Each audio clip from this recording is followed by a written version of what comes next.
Hello, Wendy Rodrigue here again at the West Baton Rouge Museum in Port Allen, Louisiana, during the George Rodrigue exhibition called The River is the Road, Paintings by George Rodrigue. This exhibition is going on through October 30th, 2023, and then goes to 4 more museums in Louisiana, Alabama, and Tennessee. So please check out legacyarttour.org for those details and much, much more. Today, I'm here to spotlight for you this magnificent work by George Rodrigue, painted in 1999. This painting came about as a result of George's partnership with the department store Neiman Marcus. George had done 3 other pieces for Neiman Marcus, 2 of them, as with this one, for their catalog called The Book. So in order to design the piece, you can imagine the spine of the book. It's a really odd size, by the way, 36 by 63 inches in order to be proportionally correct for this catalog. So the spine of the book came here, and George wanted something to happen when you turn the book over. So this is the back of the canvas, the spine, and the front. The back of the book, the spine, and the front of the book. And indeed, right up here it said The Book, which is the name of their catalog. Nice and big, some of you may be familiar. So, because it was 1999 and this was going to premiere their first catalog in 2000, George, of course, wanted to make this all about the Millennium.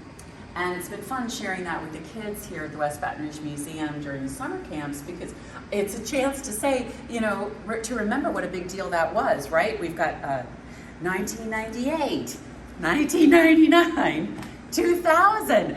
And I was telling the kids, there were a lot of people that thought, the world was going to end. Everything was going to change and completely transition, maybe be over, right? That it was Armageddon.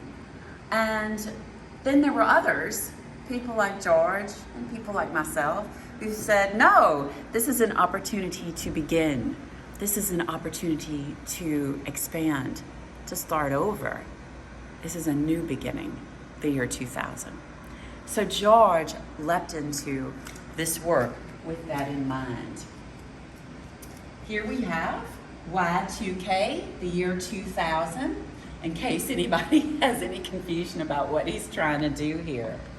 And what George did to begin is he's got an Egyptian, because even though, as we all know, art started, of course, with the beginning of humankind, which was long before the Egyptians, it's really the Egyptians that we have so much art from, somewhat 4,000 years ago.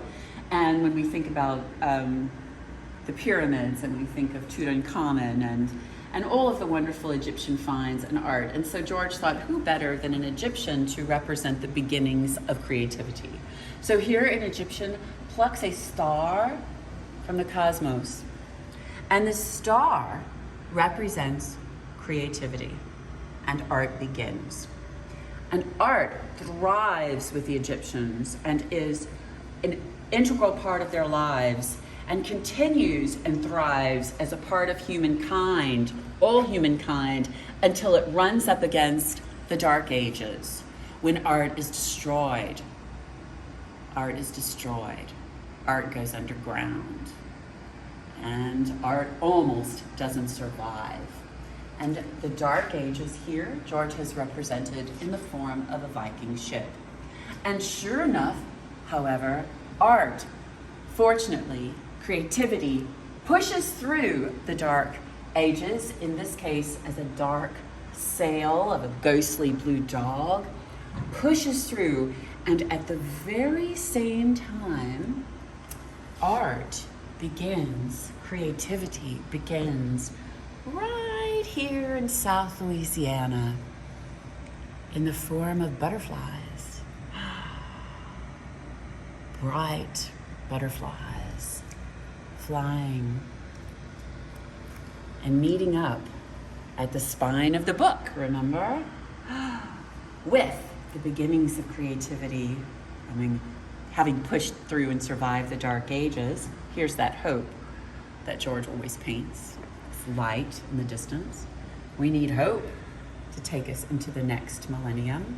And indeed, we are taken into the next millennium when these two concepts collide in the form of the blue dog and fly as a creative butterfly into the future, into a bright, hopeful, joyous, creative, curious, magical, imaginative future.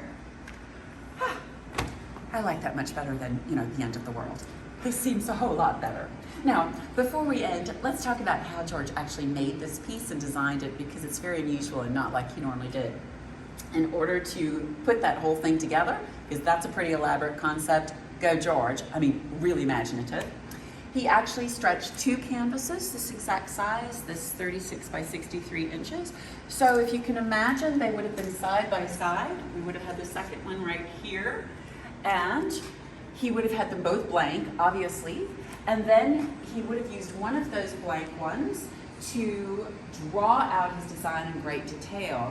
And the way he did that too, with all these butterflies, is back then, before we were using the computer like we are today, he would use clip art books. And so he pulled butterflies from a clip art book, and then he used a copy machine and shrunk them and expanded them and had all different kinds of sizes. And then his mother, who lived to be 103 and was living with us at the time, this was in 1999 in Lafayette, Louisiana, that's how we kept her occupied for a good week, sitting at the kitchen table cutting out butterflies. And so she cut all those out, and on that blank canvas that was next to this one, but identical, George pasted those butterflies and played with them for days until he came up with the exact design he wanted.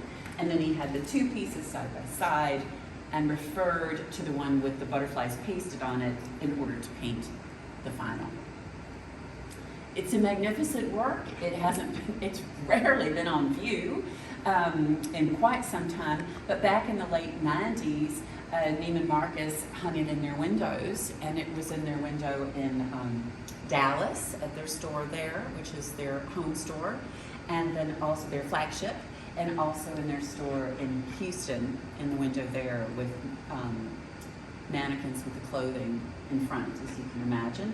They also made a magnificent silkscreen print from it, and when the catalog premiered, they sold those within the catalog as well, the Millennium. So with that in mind, be positive, y'all, be hopeful, fly like a butterfly into the future, and enjoy life. Thank you.